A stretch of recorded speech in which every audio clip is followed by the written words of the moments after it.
The principle of space is the primal vibration, impulse arising out of the thought as it comes into existence. It is the expression of consciousness coming into existence through what the Vedas call the element of ether.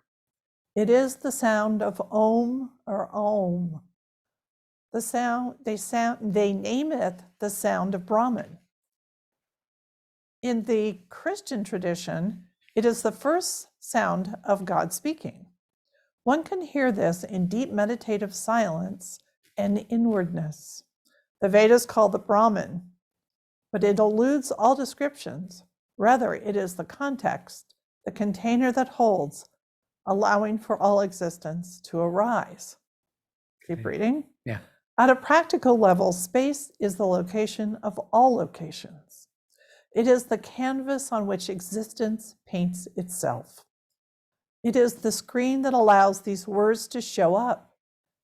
Space is the word that describes its principle in this physical dimension, in which all matter arises, including the world and ourselves, but it is not bound to just what we know with our minds.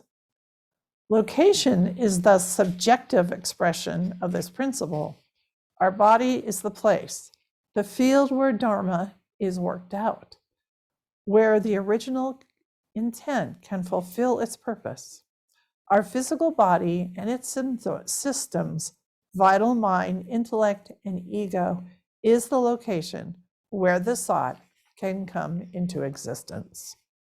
Okay, so that's the realization. The recognition is the whole is in the piece, just like the piece is part of the whole. So our bodies is the space for the creation to show up. Our body is the vehicle. It is the means of defining a space in physicality in which creation arises. It's not just our body. Every body is the space in which the whole evolution is there. To whatever that object or whatever that living being, whatever that flower, that plant is capable of experiencing, it experiences that in the whole creation as its own.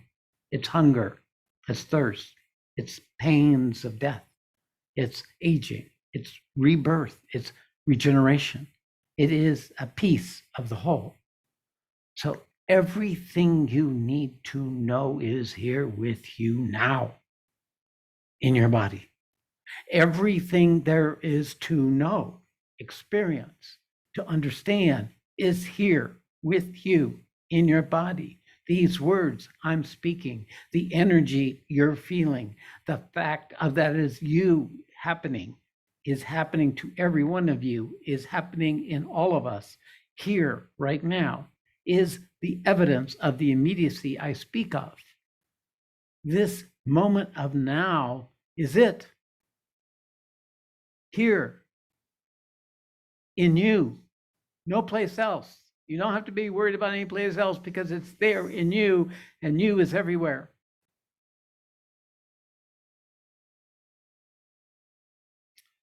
Okay, this is what it means to awaken spiritually.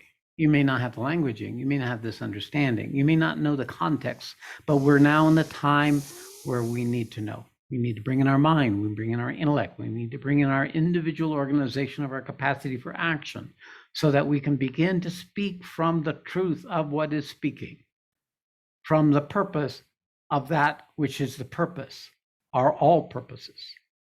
We need to become recognizing there is no other place that the Supreme can manifest but as you, in a way that's real, in a way that's tangible, in a way that shapes the choices you make, that shapes the actions you take,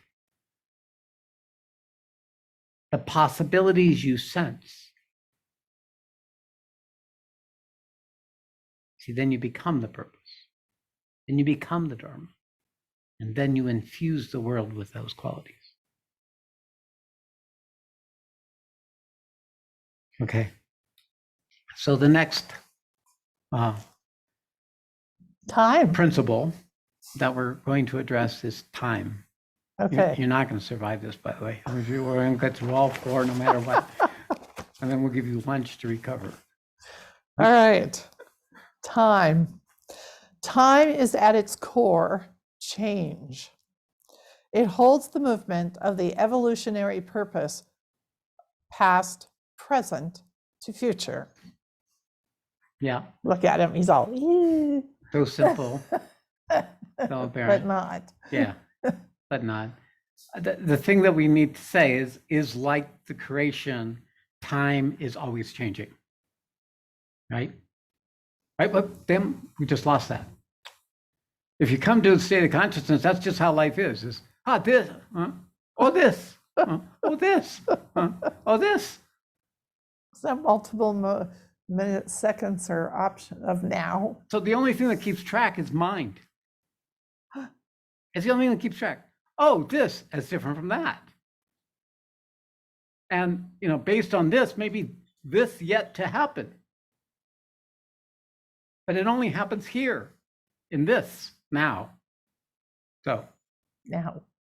there's the key about time. It's an apparency, but it's the apparency in which things evolve. It's a apparency in which things happen in a way that it moves towards something.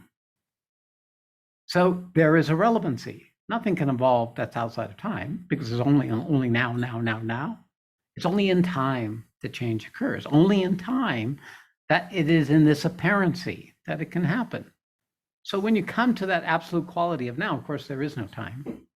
And there is no space. None of these exist. Of course, you're unmanifest in that moment. You're not useful for anything because the universe already has that everywhere.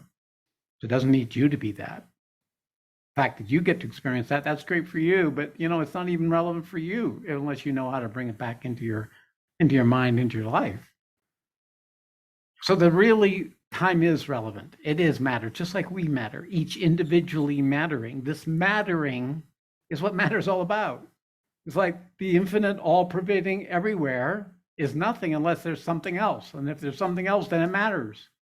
Then there's a viewpoint other than its unchanging, always eternal self. It matters because that's the only way that can know this and this can know that.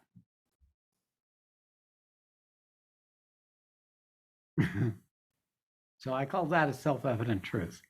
But you might say everything we're talking about is self-evident truth when you can learn to look at it, when you can learn to see it, you can learn to experience it. Because we're not talking abstractions, we're talking about tangible experiences. When you organize yourself and your mind and your intelligence to collaborate with your awakening, it will be able to be there with you when these recognitions come, when these revelations come, when these realizations become real. It happens in your mind. Your mind is the one that knows, and the body is the means that it becomes real.